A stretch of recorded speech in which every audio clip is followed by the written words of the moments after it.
I just got my first bad review, and it was awesome. This time on Horrible Writing. That will never work. You can't push that. Seriously? Don't. Oh my God, that's another thing to do. That's bad. You probably should find other hobbies. You ever learn how to spell? Stop. Be happy. Quit while you're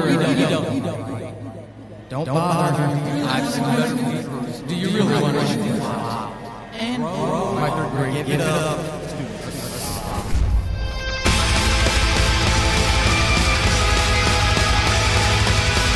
Welcome to Horrible Writing, the rawest, most candid, in-your-face writing show on the interwebs because none of us have time to suck. Let's do this.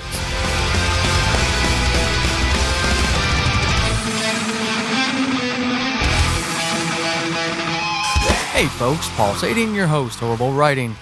Happy middle November. Can you believe it? We're almost up on 2019.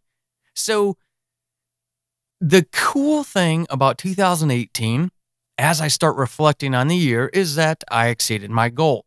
My goal was to publish twice. I published 3 times. Yes, as a matter of fact, by the time most of you hear this, my third book will be released. It's been on pre-order for 90 days now because I'm trying to learn that process. But Chasing the Demon was published in June.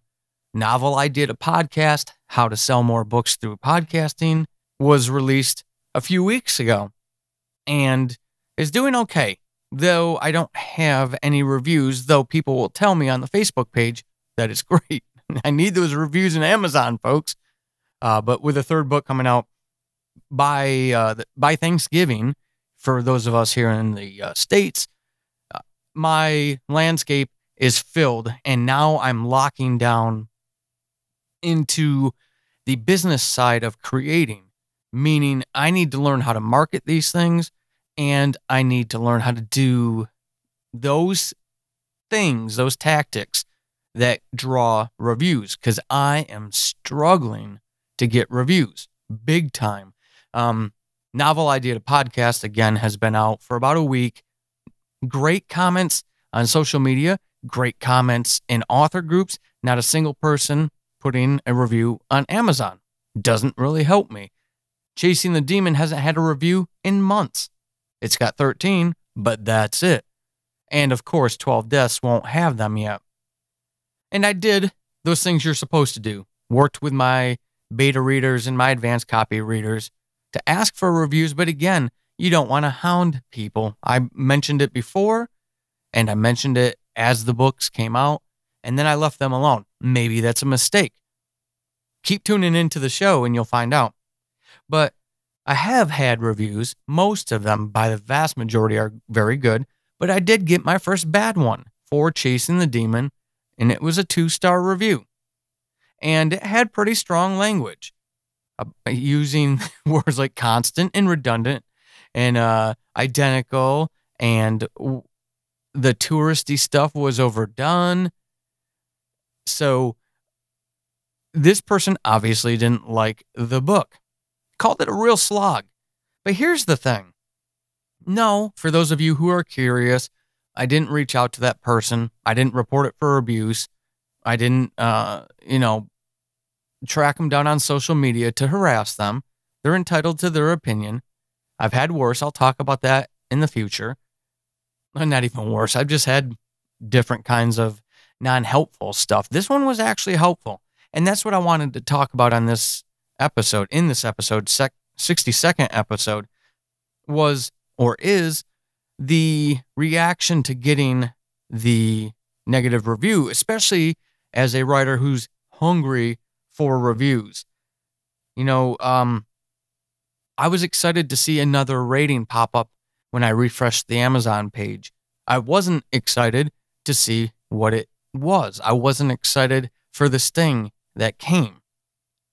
But after a very short time, literally a few minutes, this sting went away, and I saw how right they were, particularly looking at something about the touristy comments. Those of you who haven't picked up the book and aren't interested in it, And for those of you who are, I'm going to try to steer away from spoilers, but Chasing the Demon is the novel adaptation of the first season of my audio drama, Subject Found.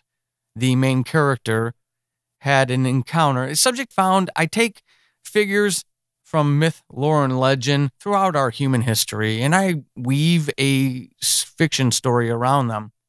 And season 1 was Bigfoot, because that's my big love. I've been a Bigfoot geek since I can remember. And I wasn't sure how many seasons of Subject Found I would do, so that was always going to be the first, absolutely the first story I ever told, in case it was the only story I ever told. So the book is that novel adaptation of an audio drama about Bigfoot. So it was written for audio drama. It was written as script.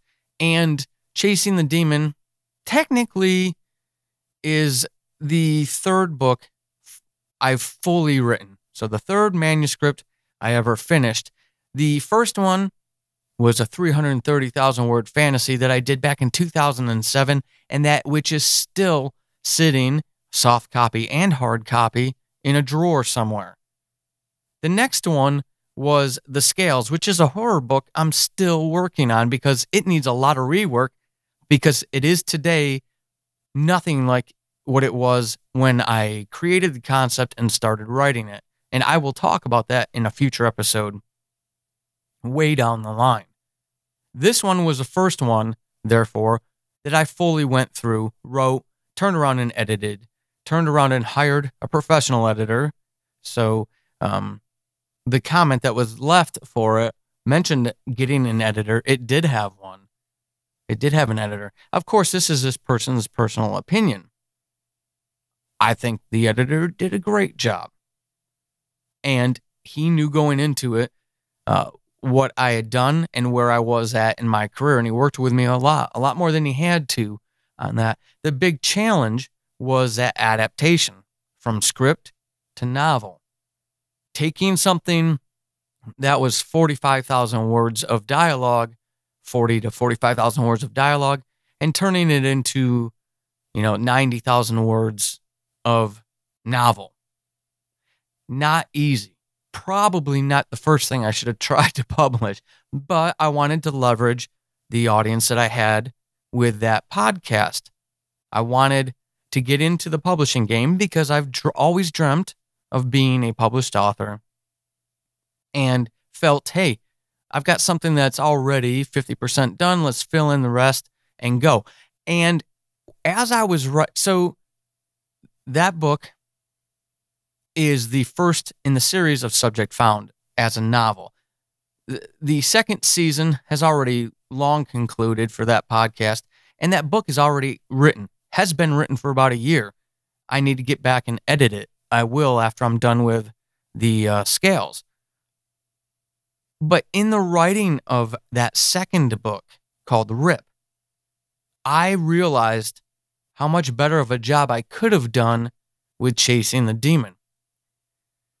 My process was having the script up on my screen, using dictation software, and essentially doing that adaptation on the fly. Because I knew the story, I knew the scenes, I knew the people, I knew the scenery. And it made sense with Chasing the Demon.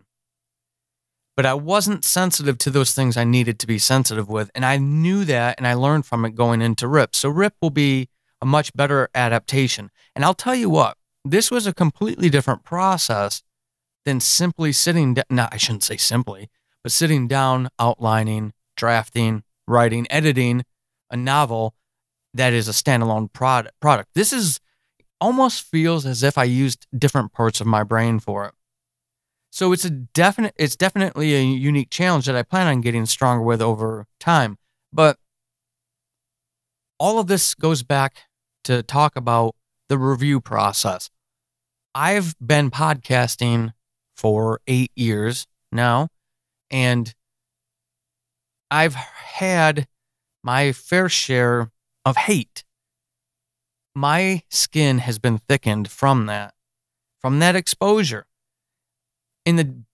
Back in the day, I used to fight with people.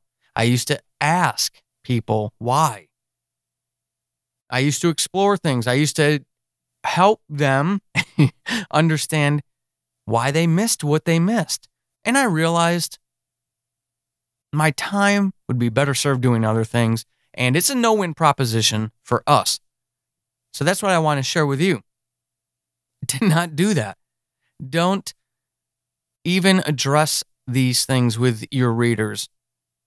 You get a bad review, you got a bad review. As long as it's legitimate, be fine with it. Maybe learn from it. Maybe don't even read it and move on. If it's not helpful, if it's inflammatory, if it's slanderous, then report it for the abuse to Amazon or whoever you're using. These things can be good. They can be helpful.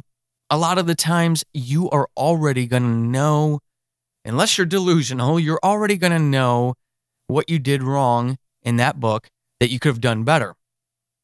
So don't hold the book forever to edit it to death. Make it the best you can make it. Get that professional editing and get it out. And move on to the next one and do better. Unless you are, again, like I always say with this show, unless you're okay with doing one book a year or every couple years, and this is just the thing you want to do on the side.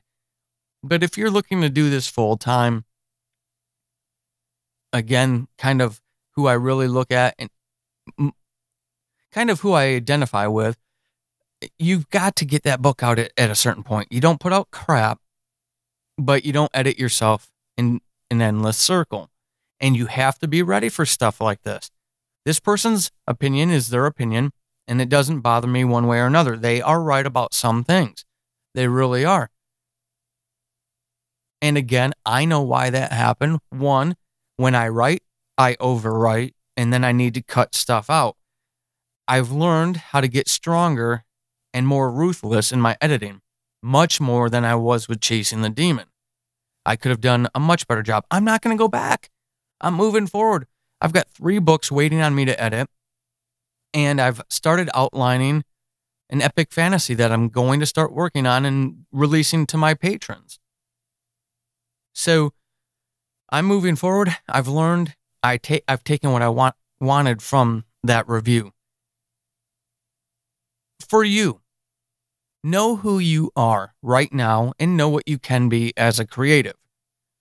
If negative reviews, if even constructive criticism that is blunt is too hard for you at this point in your journey, know that in advance and do what you need to do that's best for you. Probably don't even pay attention to the reviews. Again, I feel if you're truly in tune with your story, your craft, your level, and you're constantly working to get better, there's nothing in these reviews that's going to be said that you didn't already know about your product, your book, yourself. You'll already know these things because you'll have worked as hard as you could. You put that thing out into the world. You started working the next thing, and you realized as you thought and as you reflected and as you wrote more what you did wrong the first time. I really don't feel there's a whole lot of utility in reading these reviews. Some people disagree. That's fine. I don't see it. I don't see the benefit, especially from people who don't do this. It's real easy to critique something that you don't do yourself. So make sure that you thicken the skin. Make sure you don't expose yourself to things that you don't need to be exposed to in order to keep that healthy writing mindset.